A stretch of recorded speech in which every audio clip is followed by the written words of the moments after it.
Hi, my name is Sarita. And my name is Rena.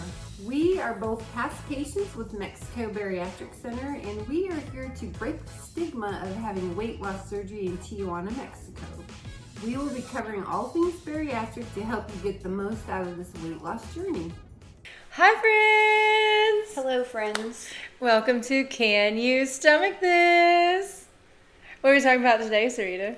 Today we are going to talk about the truth about regain and what no one tells you. That's true. So, if you are someone who's worried about regain, or if you're currently going through regain, well, you're not alone, and this podcast is for you. So tune in and let's talk about it. Drop a truth bomb on us first. Let's just kick this thing off with a truth bomb, right, Sarita? What would you say is a total truth bomb about regain? Regain is common. It is. It does not mean you failed. Right. It can happen to anyone. It's happened to us. We'll go into that later. Yeah. So that is, it's right. Common. It is, and so I do want to really stress that regain does not equal failure in any capacity. Success isn't maintenance, the perfect maintenance. We all think that we all tend to think, I should say, or many of us tend to think that success means maintaining perfectly, and that's not true. Success is learning to navigate with the ups and downs, and that includes regain when it happens. So, sometimes your weight does fluctuate up and down. It does, especially for women. Ooh, yeah, especially big time for women. Especially for women. Yeah. Sarita, what is tell us your regain story. Sarita's regain story is... I have a couple. Yeah. So, my first one was COVID. I had COVID before COVID was COVID. Like, they didn't know what I had. They're like, you have a virus. We've never seen it before. Well, I was sick for weeks. By the time COVID hit, I finally started to get better. Like, the world shut down, right? And I hadn't gone to the store. No food. And when I did make it to the store, there was no food. And so I wasn't eating right. I was terrified. Thought we were all going to die. And I ate some junk, because it really was hard to find food. Like, all the shelves were empty. Sometimes you couldn't even get into the store. It was horrible. Anyway, so I gained 20 pounds. And then when COVID, the world opened back up, I lost it again. Mm-hmm. I started eating right again and working out. Couldn't even go to the gym. Right. Everything was closed, And so that was my first story. And so I lost the 20 pounds. And then 2 years ago, my dad died. And I had to spend a lot of time in Oregon, settling his estate and grieving, and probably gained about 10 pounds. Yeah. Yeah. But it could have been worse. It could have. It could have been worse. I could have just totally went off the rails. I saw you go through that, and you really did, regain, reset and get back on track. Mm-hmm. So I've had a couple of regain stories myself.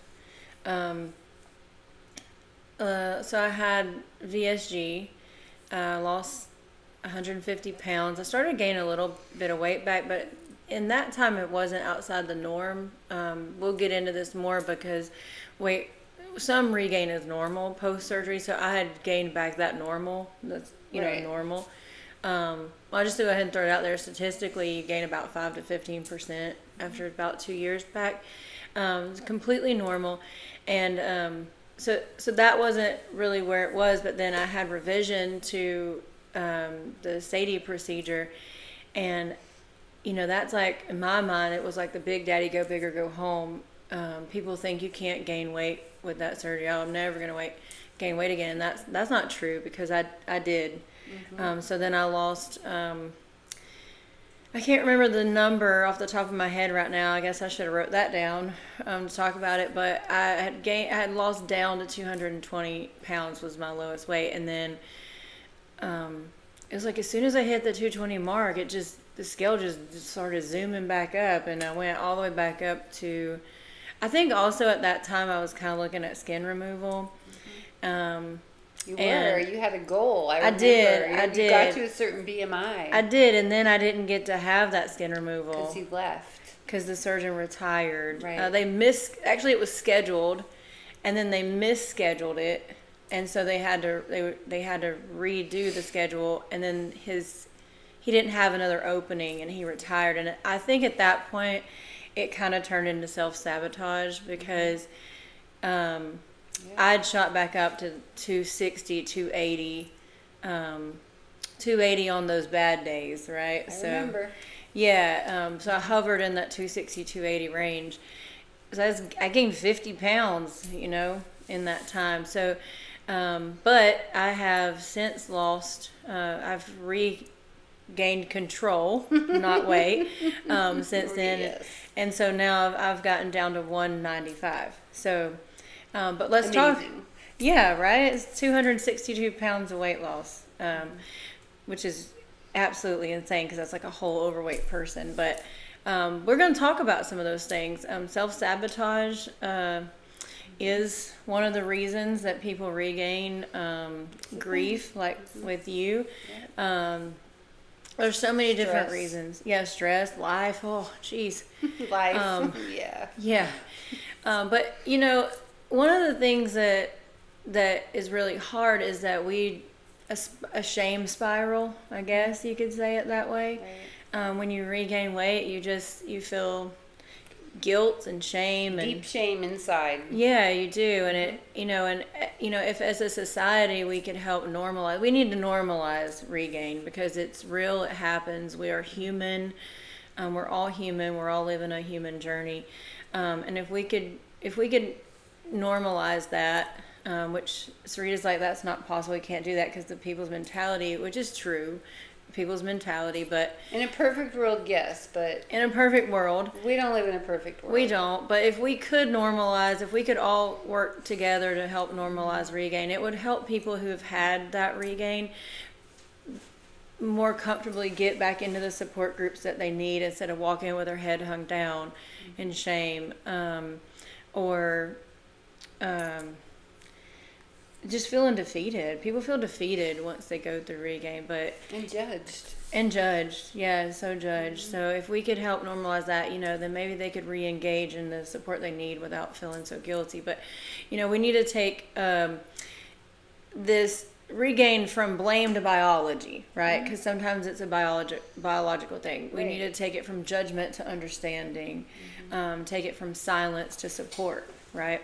All of those things would kind of help with that. And like we said, there's so many reasons. What did we say? We said stress, emotional eating. We didn't mention that.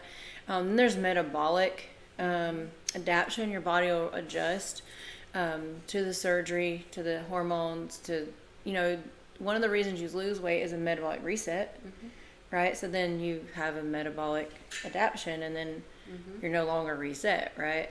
And of course, changes in habit, and Sarita's favorite, unresolved issues. Yeah. So let's just dive into that. Why does it happen? We need to get help for the unresolved issues. Me? No, people in general. All of us. I did. Yeah, all of us. Yeah. Well, we did just talk a little bit about the biology, right? So I'll hit on that a little more. When you have your stomach, if you have VSG, any of the surgeries, really, you're removing a portion of the stomach that creates the ghrelin. I hope I said that right. I feel like I always say it wrong. I know, but I always feel like I say it wrong. So I want to say gremlin, I think. Or that. Little remove the gremlin from your little stomach. gremlin in your stomach. So the ghrelin. Yeah. But anyway, over time, you do get ghrelin back. Like, it can come from other parts of the body, like the duodenum or the pancreas. It's created in other places. So you can start feeling those hunger things again. But even I'm almost 9 years out now. There would be days when I don't feel hungry at all. Right. And sometimes I'll feel hungry at noon, And then there's days when I'm starving all day. Right. Yeah. Today's been one of those days. Yeah. And behavioral shifts.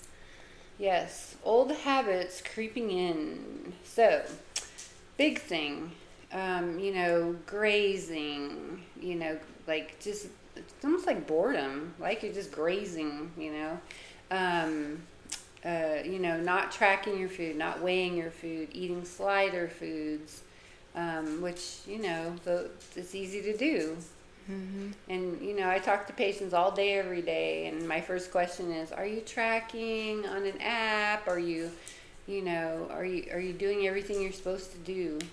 Yeah, and then you have... And that's how we get off track. It is how we get off track. And then you have mental health issues, right? So with mental health issues, you have emotional eating, you have trauma, self-sabotage that I mentioned. I self-sabotage myself. It happens. I was in counseling too, and I knew I was doing it, and we, figured it out and got back on track. There was a time, one time that I was self-sabotaging and didn't know it, so I had picked up a little bit of a sweet tooth. And instead of like trying to get away from that, I just kept more and more and more and more and more and more. Yeah. So anyway, life events. Oh, burnout. Burnout is another part of the mental health aspect. And then you have life events, such as what Sarita talked about with grief. Like somebody dies, you go through a divorce, you change jobs. We're the sandwich generation. We have, I think that is a big stressful thing too. We have parents who are aging. We have kids still at home. We have grandkids. That's very stressful. And I think that falls under parenting stress. Yeah. Because we have all this stuff around us. What was it I said earlier? Life gets real and life gets in the way. Yeah, life gets in the way. It gets real and it gets in the way, right? And to hit on that too, I literally just told Sarita before we started this episode that I went on vacation and lost weight.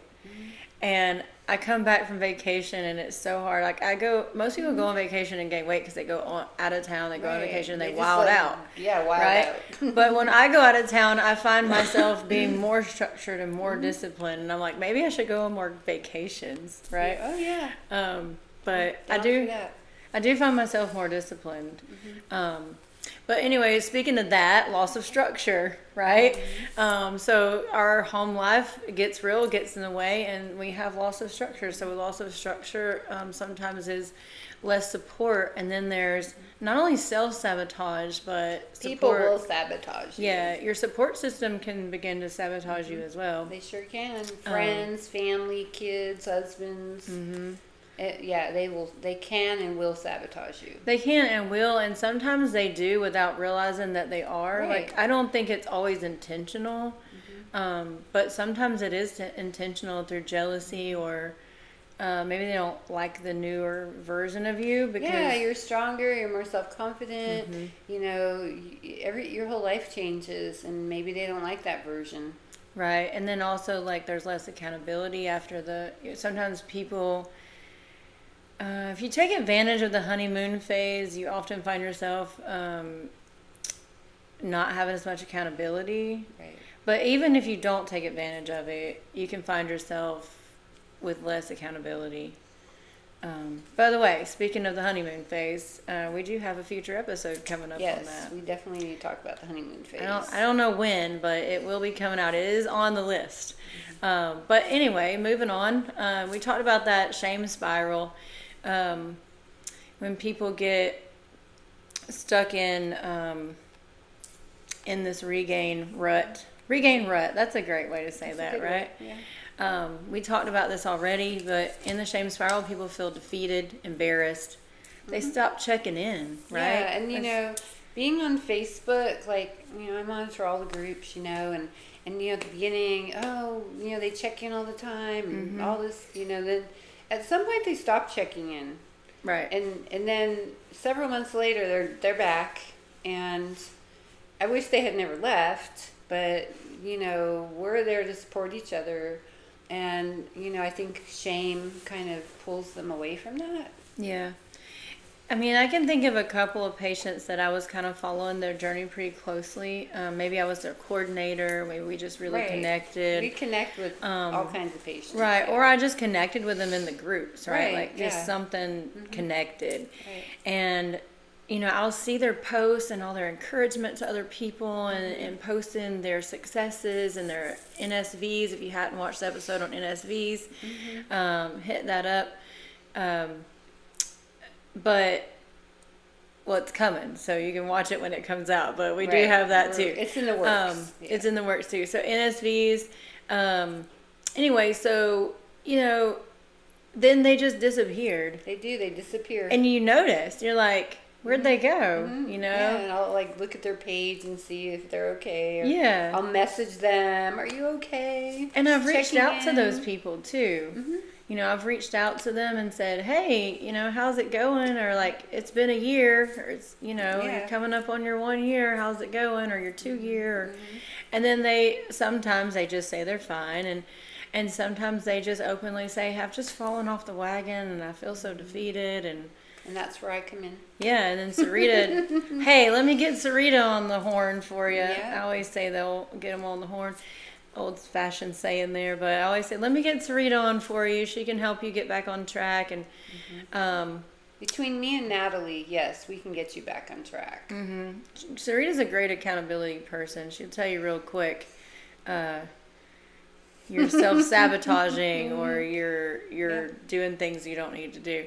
But you know, anyway, feeling shame. Sometimes people feel shame. Right. Shame leads to isolation. Isolation fuels more regain because you're not networking. You're not working it, right?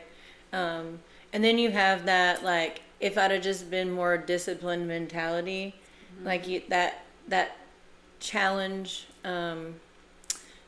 you have to challenge that belief because a lot of people feel that way. Like, maybe I should have just been more disciplined. Maybe I should have.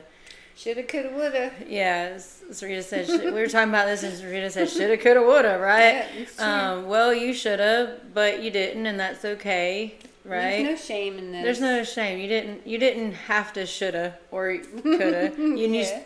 There's you no still shame coulda. in this. Like Whatever. We're here to help. I lost my word there, but anyway. Shoulda, coulda, woulda. Shoulda, coulda, woulda, okay?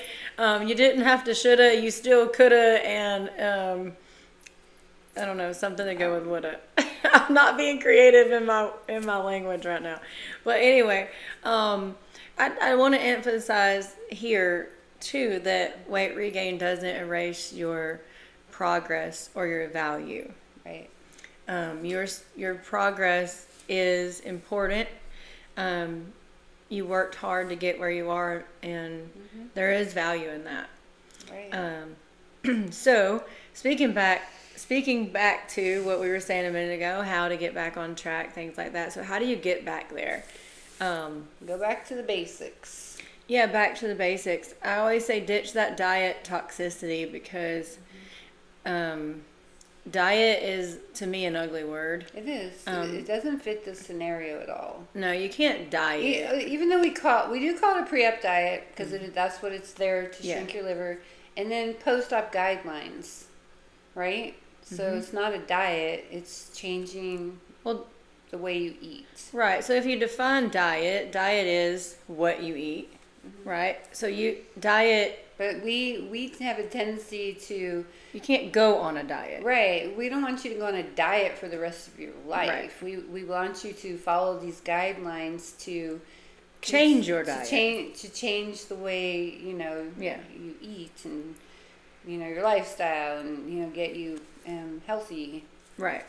And so ditch that whole mindset because, you had to ditch that to get where you were. This wasn't a diet, wasn't a crash diet. It was a real life change. This is a long-term solution. So go back to basics, right? Go back to basics. Go back to protein first, water, exercise. Track everything. I can't tell you how many times I've heard Sarita say, track everything. Sarita, I'm losing myself. And the first thing she's going to say to you, I promise you, is, are you tracking everything? I'm like, do you have an app? Are you tracking everything you eat and drink? Are you tracking your activity? Here's your macros. Punch them into your app.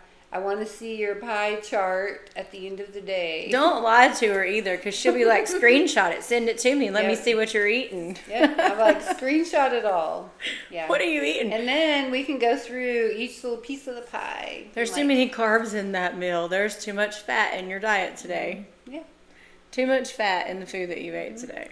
So I mean, you know, it's hard at first. yeah, and Sarita's favorite too. Her next favorite thing to suggest. I don't want to say tell people, but to suggest is meal prepping. Oh yeah, meal prepping. And that's something that she even does now. I'm not a meal prepper. We are total polar opposites there. But I live alone too, so Yeah. like you have a big family. Big family. I live alone, so it's easy for me to meal prep. When my son was here, I would meal prep and he would eat too, but now it's just me, and it's easier because I don't have to worry about anyone else. The weird thing about the whole meal prepping thing is like I can't do it for myself because I don't like leftovers. I love like leftovers. I truly don't like leftovers.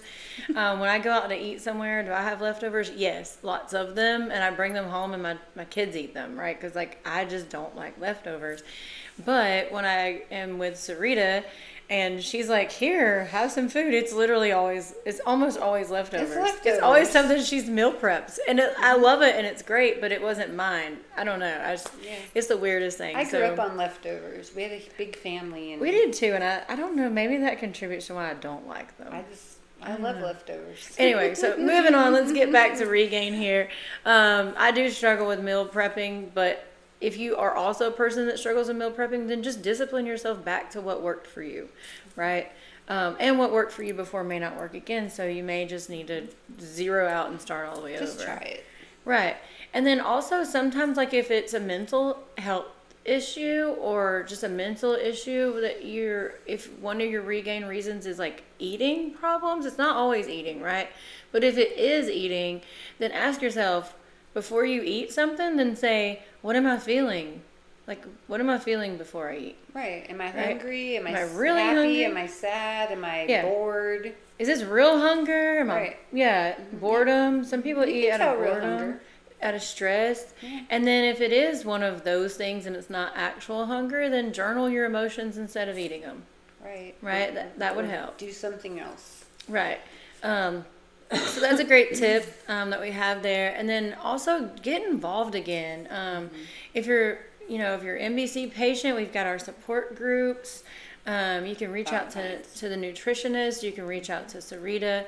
You have so much support there. And then, of course, patient support from other patients. Just getting involved with if you get on the group, let's say you're a couple years out, right? You really haven't been on the groups much. And then you get back in the groups. Yeah, it's a lot of the same stuff that was probably being posted and shared when you first started, but every day. But don't you need that again? Yes, right. You need that daily reminder. Right, and then you see other people, and it's their new journey, and they're so excited, and they're getting started, and it will help encourage you and motivate. Yeah, encourage and motivate you to. You can mentor people, and yes. How great is that? Right. Right. I think it is. I think therapy is a great thing too. Yes. I was in therapy before, during, and after, and I think that it really helped me. Yeah. Not everyone can, go to therapy. I was talking to a patient the other day, and we talked about therapy, and like, you can do Zoom therapy. You don't have to go in person. Right.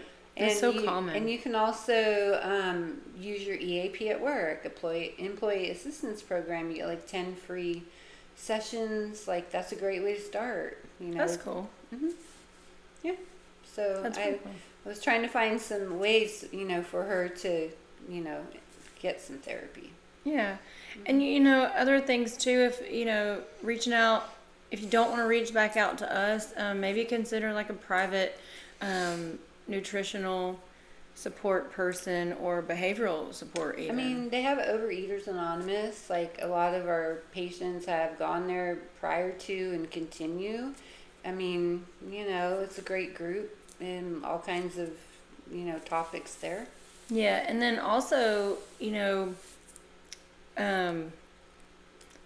celebrate non-scale victories. Mm-hmm. We talked about that, but also set goals that are off the scale, right? Yes. Like, set goals. Sometimes for me, it's like, instead of working all day every day and then getting off work and feeling blah because I sat at my desk all day, then I make it a goal to walk a mile before work, walk a mile at lunch, walk a mile when I get off work, something like that. So in the little area in my neighborhood that I walk, if I walk the whole little route, it's a mile and it takes me like 20 minutes to walk it, right? So I can do that before work, or if, when I go to lunch, I could do it and get off work and take a walk, take the baby for a walk after lunch. After dinner, something like that. So, and my dog, I love walking my dog. My dog loves walking me. My dog loves walking me. 85 pounds of love. Yeah. So, but yeah, just set goals that are not, so for me, that would be more like a mood boosting goal or an energy boosting goal. Like set those kind of goals. Like what can you do to feel better at the end of the week? Or what can you do to maintain consistency, right? Like your tracking goals, like try to maintain consistency and things like that. So you can set goals outside of the scale. Oh yeah, don't let that scale rule your life. Yeah, sometimes you really just have to stop looking at it and just make your goals about how you feel. But anyway, again, regain is not failure. Regain isn't the end of your story. It is just simply a signal to get back on track. It's not a sentence of doom. You're not sentenced to doom of failure, right? And you're definitely not alone. You are not a failure. You can always begin again, and the support is available. Yeah, it's out there. It is out you there. had it in the beginning. You can always get back to it. The support never went anywhere. No. Usually you did, right? Sometimes we want to say, Come back. So we're real quick to say, oh, they stopped supporting me, whoever they is. But we're real quick to say that. But the truth is we walked away from it. The support never really left. We walked away from it. You can always, like she said, you can always begin again. I can't stress enough, regain's not failure. It's just part of the journey. And I want to say, something that we didn't talk about was how muscle tone causes regain. So some people get really discouraged when they've lost a lot of weight and they're ready to get in the gym and, tone their muscle, and the scales start going up and they freak out. That's muscle and that's fat. good. Muscle and fat weigh the same. Muscle takes up less space. So yes, Right. you may gain weight. That happened to me. And I was pure muscle, Those are the instances where you see the inches falling Right, off. and your clothes are getting, you're getting smaller in size, and your clothes are getting smaller, and it's almost like body recomposition. Right. Right. So just, keep that in mind too. So if you are one of those people that's regaining, but you're doing all the things, check your sizes, measure yourself, because you might not be gaining fat. You're probably gaining muscle. Right. Another thing we didn't touch on, we did say a little bit about it, women and hormones. Gosh. I see so many people, like one time of the month or whatever, they're like, oh, I've gained 5 pounds. That's normal. It's normal. That's normal. It's not fair, but it is normal. Yeah, it is normal. It's so unfair. Really? Really. But it is unfair. But it happens. And then also, having babies, middle-aged women going through menopause, premenopause, things like that. More hormones. More hormones, and you can recover from that. You can if you gain weight going through that, you can recover from that. You sure can. Yep. That's really all I have on regain. I could talk about regain all day, but we've kind of hit the highlights there. Yeah, it's a thing. It happens. It's not horrible. There's things you can do. Is there anything you could add that we haven't said? I would say celebrate your non-scale victories and your Yes. overall health. That's your priority. Your health. Right. That has been my priority Yes. since I started this. And don't, again, I think I said this earlier, it's not about maintaining it's not about perfect maintenance. It's about learning to juggle success with the ups and downs. There's lots of ups and downs. Mm-hmm. Yeah. Well, that's it for me. Me You too. good? Okay. Well, if you have questions, feel free to reach out to us. Our information is here, and if you want to share your regain story with us, go ahead. I did want to add one thing, Sarita. You know, sometimes if you have regain and you can't get it under control, and it's like a metabolic issue, sometimes then the answer is maybe perhaps revision. Right. Especially if you've had not had a malabsorptive procedure and you had like gastric sleeve, which is just a restrictive procedure. Yeah. You do still have that option. I would say to anybody considering that to make sure you're ready for it. If you have a lot of the things that we talked about in terms of like eating habits and things like that, get those under control before you go into revision. But anyway, then that does conclude it. I did want to throw that one in there. We talked about it and I forgot to throw it in, but that's about it for me. So bye, friends. Bye.